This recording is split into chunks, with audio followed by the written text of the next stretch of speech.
ক্লাবে এবছরের থিমটা কি? এবছরের থিম হচ্ছে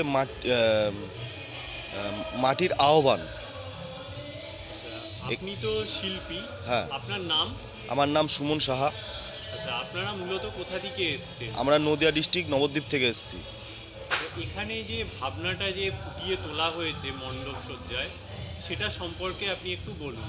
মাটির জিনিস তো উঠেই গেছে, কেউ মাটির জিনিস ইউজ করে না, ঠিক আছে। তারপর ঝুড়ি, সব তো প্লাস্টিকের ওপর চলে গেছে। ঝুড়ি, তারপরে হচ্ছে এইগুলো ঝুড়ি মাটি দিয়ে এই থিমটাকে আমি তুলে ধরেছি। যেরকম মাটির কাপ, যেরকম মাটির কড়াই, মাটির থালা, এই জিনিস দিয়ে মাটির হাঁড়ি, মাটির কলসি, এই জিনিসগুলো দিয়ে আমি ফুটিয়ে তোলার চেষ্টা করেছি।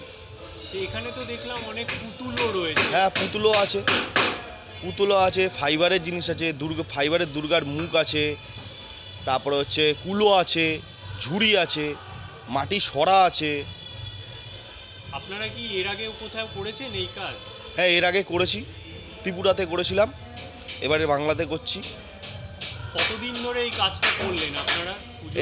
এই কাজটা 1 মাস 15 দিন ধরে করলাম। আপনারা এসছেন কোথার থেকে? আমি নদিয়া ডিস্ট্রিক্ট নবদ্বীপ থেকে এসেছি।